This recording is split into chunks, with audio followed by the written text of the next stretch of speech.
Good day and welcome to Conversations with AARP in the Virgin Islands. I'm Troy Deshabert-Schuster, State Director of AARP in this territory, and as always, it's a pleasure to be here speaking with you today, bringing you important information. And especially during this season, we at AARP wish you a very happy holidays. We wish you a very safe holiday season, and we hope that all of you are being vaccinated from this COVID-19 virus. And today we have with us our Congresswoman, Stacey Plaskett. Congresswoman Plaskett, welcome to the show. Thanks so much. Thanks for having me. Thanks for being on with you and for being on with your tremendous membership at AARP. Thank you for making the time. And so, today we want to talk about all that's happening on Capitol Hill. We know that you're very much involved and always advocating for us here in the Virgin Islands. And we've been hearing a lot of news about this major infrastructure bill and then another spending bill that came on the heels of that. If you can help us to unpack all of that and step us through what that does for the United States in general, and especially for us here in the Virgin Islands. Sure. Congress is going through some tremendous work right now in ensuring that we are making investments after the pandemic in both our physical infrastructure as well as our human infrastructure. The physical infrastructure, of course, is the Investment and Infrastructure Jobs Act, which was signed into law. That's the bipartisan, what people call the bipartisan infrastructure plan, which really outlines, the hopes and dreams of the president, as well as so many of us in Congress, for how we can really make an investment in our physical infrastructure in this country. I know that AARP has advocated strongly in support of the infrastructure legislation, particularly for those provisions which are related to broadband, which can improve the lives of people 50 and over. Millions of Americans will now have access to high-speed internet, including those who are on fixed budgets or have limited means, as well as those that face barriers due to language or ability. We have an emergency broadband benefit that is going to continue. The infrastructure bill that was passed into law contains roughly $65 billion to improve access to high quality, high speed internet nationwide. We know that that helps people not just with private business, small businesses at home, for students, but also for telemedicine. And I know that that's really important here in the Virgin Islands. The infrastructure law makes what was an emergency broadband benefit permanent and renaming it the Affordable Connectivity Program. You know that, Troy, you've seen in the past how there's the Lifeline phone that's available for those that are in need. We're also now going to be rolling out a broadband version of that as well, so that families can have internet in their homes who don't necessarily have the funding to support that from private providers just on their own. It also allows people to have more choices. We're also going to support public transportation. Mm-hmm. Many older adults will benefit from the improvements to public transportation. Near the 20% of people who are 65 and older who do not drive, and 35% of women over 75 who don't drive. That's going to be a benefit to them. Mm-hmm. And so those are the things that we know immediately are going to be in the physical infrastructure bill. But what we're most excited about is going to be the Build Back Better plan, which is passed the House, and we are now waiting in the Senate for that piece of legislation. And there are specifically, we worked on components of that for our elders to make sure that they would have benefits. One, of course, is to expand Medicare to hearing as well, so that our elders can have access to hearing aids if needed. We've recognized that hearing loss and it being untreated has a real proportional effect on people having Alzheimer's and dementia. Yes. And so it's really important to us to ensure that that's taken care of. Additionally, in the bill, there's language for Medicare to negotiate for the cost of prescription drugs. We believe that this will drive down the cost of those drugs that we know are needed, especially in the territory, like insulin, cutting it by more than half once those negotiations take place. So this is something we're really excited about as well, along with the other components. And while AARP members may not necessarily have children in pre-K, I know that they are also concerned with our future, and there's universal pre-K in this bill. We know that we have waiting lists in the Virgin Islands for children to enter Head Start and how important early education is. It also contains paid family leave, which can be utilized for maternity leave, but also can be utilized to care for terminally ill family members, those in hospice, etc., so that family members who are caretakers can also utilize the ability to have paid family leave in place, and that's going to be a requirement as well, along with the child tax credit, making permanent, and we have made permanent in the rescue plan, the earned income tax credit to the Virgin Islands and enhancement in child tax credit. So really some exciting things that are in these pieces of legislation. The Build Back Better one, of course, is our human infrastructure, and that has already passed the House, and we're waiting for it to go into the Senate. Troy, we were even able to tuck in some other things in there, like increasing the formulas for how we are paid for our giving funding for our federal highways, which would allow us to, rather than receiving $16 million a year now, we would be bumped up to $40 million a year. It also means such exciting things as if you are a student in the Virgin Islands and you graduate from a high school in the Virgin Islands, when you apply to state universities, you will be treated as in-state for that state, which would really just dramatically cut the cost for families of college access. You know, we all know that our University of the Virgin Islands is a fantastic opportunity, but they don't have every major. And I believe our children should have choices. And having the ability to go to state universities and be treated as in-state for tuition purposes will really be a game changer for so many children and their families. And of course, something that I know many of my predecessors have been fighting for since the 1970s was inclusion of the territories in SSI. And that is in Build Back Better. If it has passed the House, it will mean that all of the territories will be included in that provision in SSI. And we are now waiting for it to get through the Senate as well. That's a lot, and a lot of really exciting things. And I have several questions as we were going along. So, looking back at the infrastructure bill, and you mentioned about affordable broadband internet, is that going to benefit us here because we have such a high cost of internet? Is that going to roll down to us, those benefits? It will. We also have another $25 million that goes to the government of the Virgin Islands for broadband.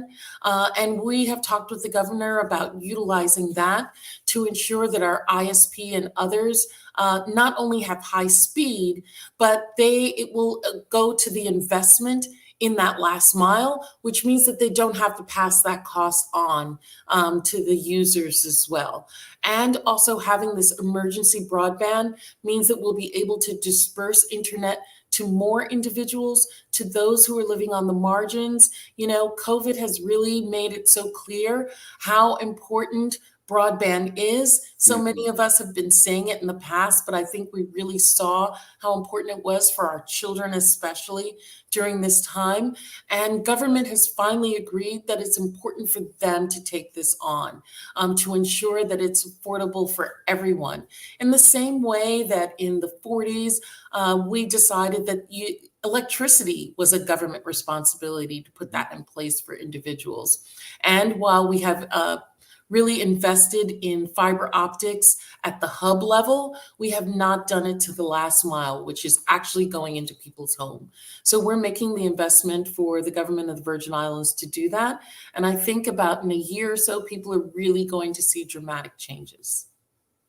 Excellent. And with the public transportation, Vitran here, they do a really good job. I know they've been working to expand their services, but will that money also roll down to the Virgin Islands? Will we have more money for our public transportation here? Sure. The federal highway funding that comes to the Virgin Islands that I said was at 16 million a year, it's increasing to 40 million a year will mean not only that we can do the repairs and the work on the roads that are federal highways, but it also means that we can then utilize those funds to other federal surfaces as well, whether that be for more Vitran, more funding to pay for personnel Mhm. on those as well. And one of my dreams, and that I think we'll be able to do now with this funding, as well as other funding that's going to federal highways, is although we have declared the federal roads between St. Croix and St. Thomas federal,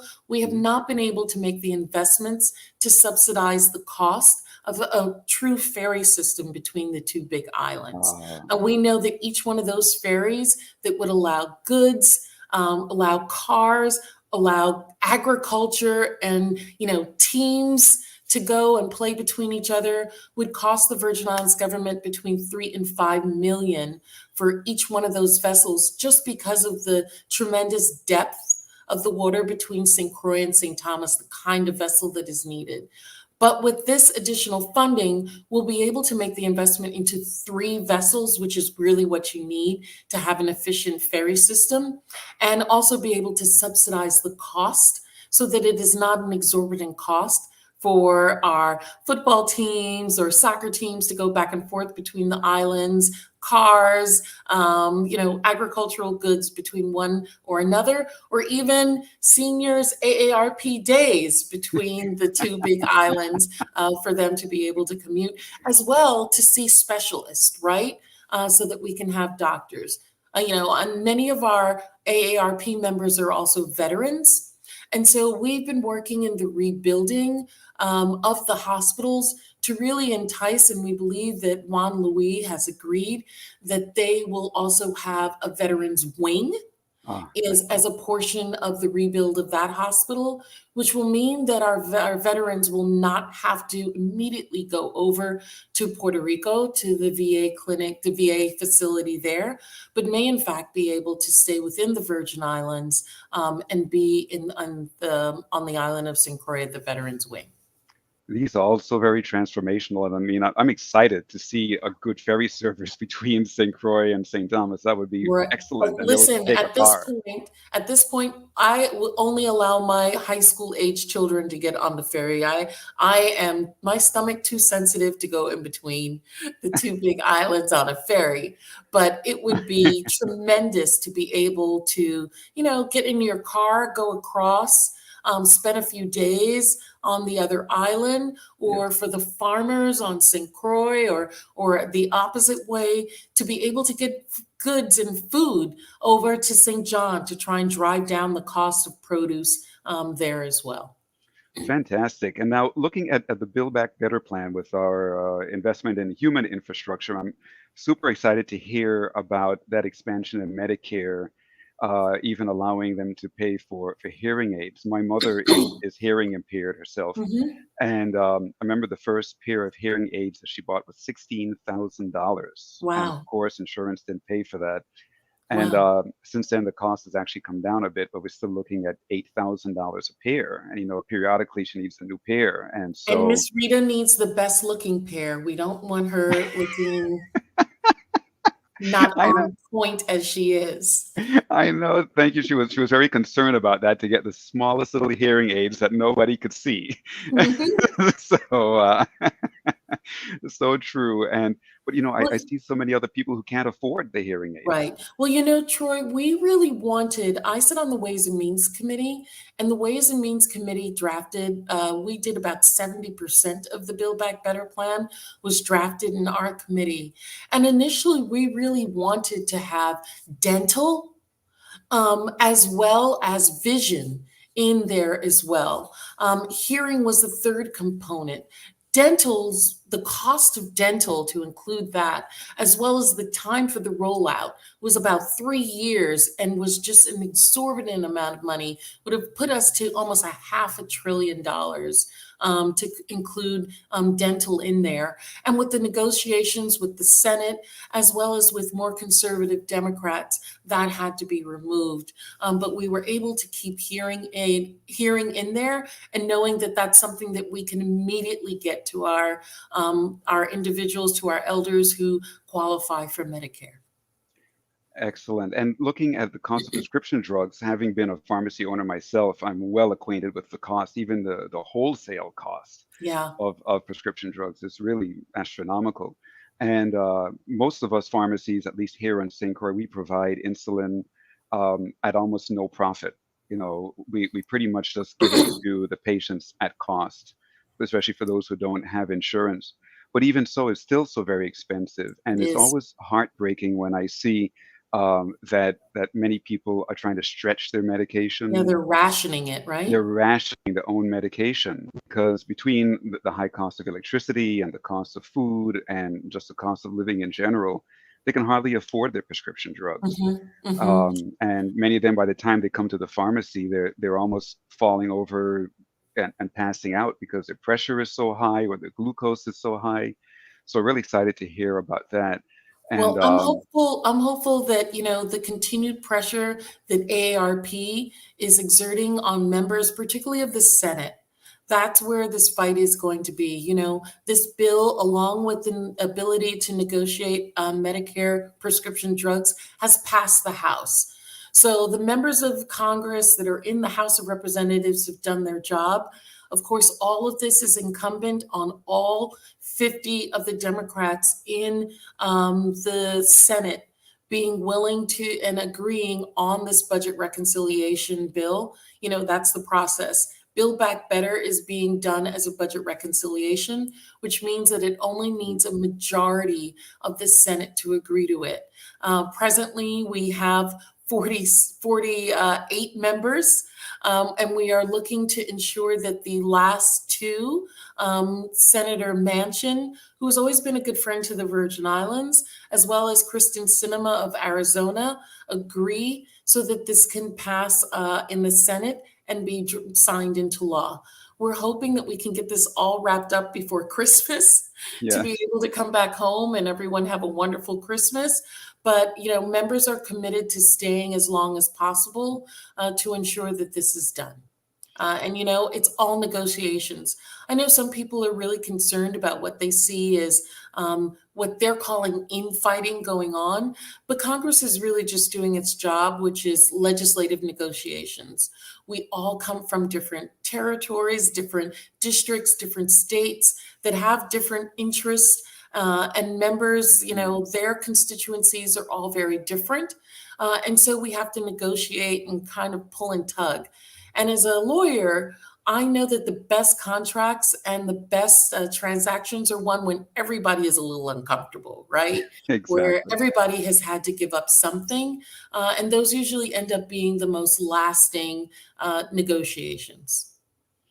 And I'm glad you mentioned our advocacy at AARP because we are advocating across the country and really focusing heavily on Capitol Hill to make sure that this goes through because there's so much in this that's a benefit to our members, not only in the territory, but all across the country.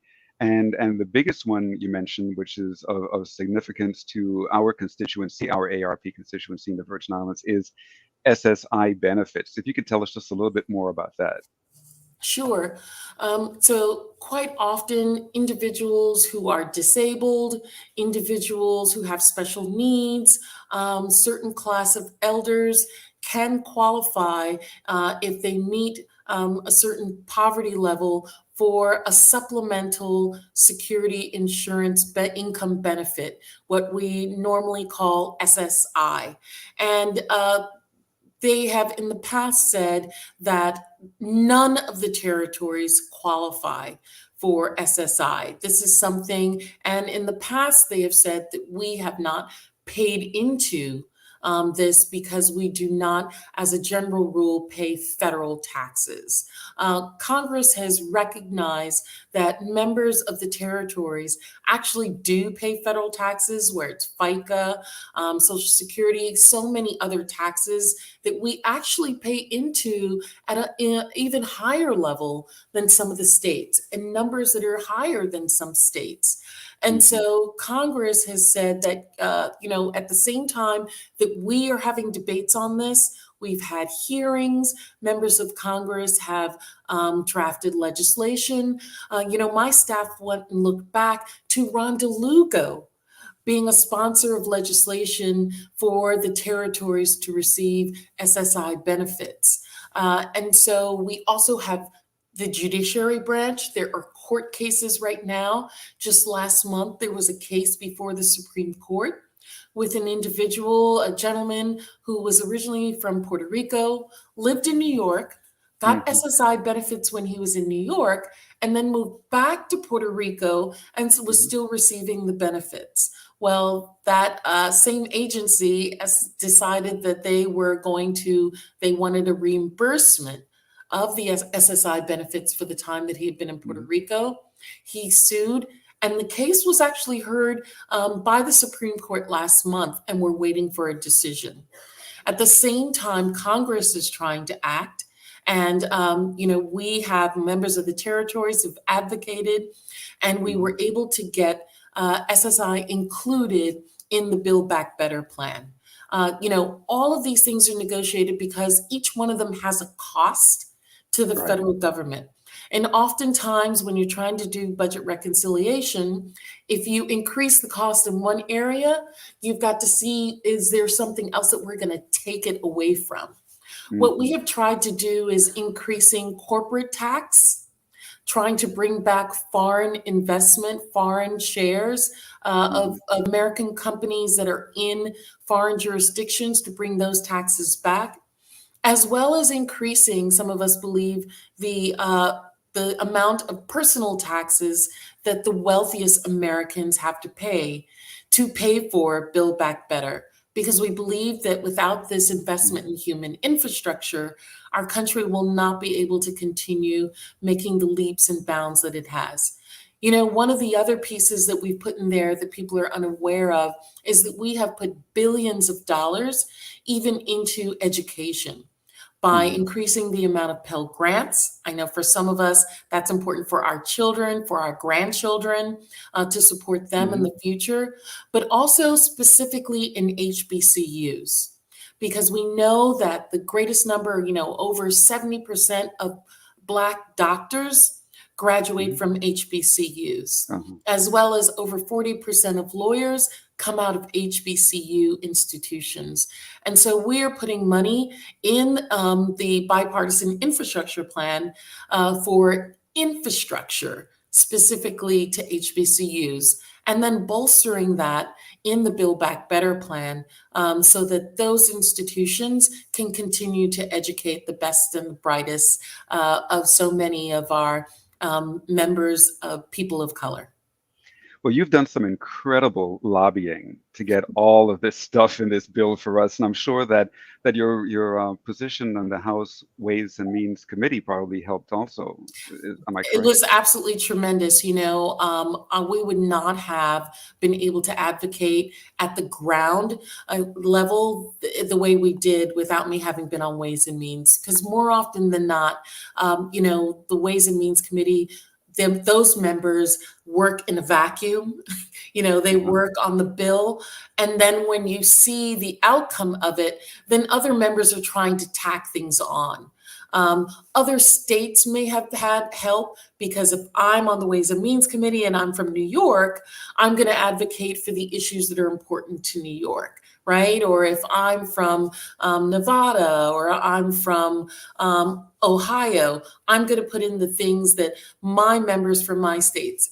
up until my being there, there's not been someone there to advocate for the territories Mm-hmm. at the drafting level. So, I'm also grateful that the members of the territories have really been working very hard together. We represent both Democrats and Republicans, and we meet often together and try and share what both sides of the aisles are thinking. And in our respective caucuses, try and advocate just for the people of the territories, how we can work together, where we can find agreement and work together. Now, you've told us so much, all this Mhm. wonderful work you've done in this, but I'm sure that you have something else up your sleeve for later on after this bill. Well, I hope so. At the same time, one of the things that is in if you can believe it, the National Defense Authorization Act, which passed the House and they're arguing about and debating in the Senate right now, is what we are calling the Caribbean Visa Waiver Program. And this is a piece of legislation that I've sponsored, that we were able to tuck into as an amendment the National Defense Authorization Act, and got Republicans to agree and voted with us when it was put as an amendment on the floor. This would mean that our brothers and sisters from Caribbean islands, Caribbean nations, could come on an expedited visa fashion into Oh, the Virgin Islands. It would not allow them to go to the mainland, but it would mean that they could come into the Virgin Islands, St. Thomas, St. Croix, St. John, Water Island, whether it is for entertainment purposes, to bring artists to us, for us to have regattas, but even for us to have shopping, for people to come over to shop, or for medical purposes. mhm. A cousin who lives in St. Kitts, maybe they'll come to our hospital rather than going to Canada or to England for that. And those are individuals who are full pay to our hospitals, which also increases revenues for the territories. So we're working on that. And then at the same time, our office is pivoting, if this all passes, to ensure that this money actually gets on the ground and Yes. can continue to work here with our local government to ensure that they're able to draw down on all of that funding. And Governor Bryan has been a tremendous partner in working on all of these pieces of legislation, coming up and supporting us, as well as, including us in discussions here and how we can be supportive of one another, his team and our team working together. And that's so important. Teamwork is so important. And when we have the governor and our congresswoman working together, incredible things can happen. So I thank you so much for Thank all you. that And you're I doing wanted Ms. for us. Prasad to wave. I know you guys have seen a young person in the background, but that's one of our interns who's here in the St. Croix office. And thank you all so much for all that you guys do. Thank you, Troy, for the time. Yeah, thank you. We'll be talking again soon. Have a great day. And again, happy holidays to you and your Happy entire holidays to team. you. Thank Thank you. you. Bye-bye.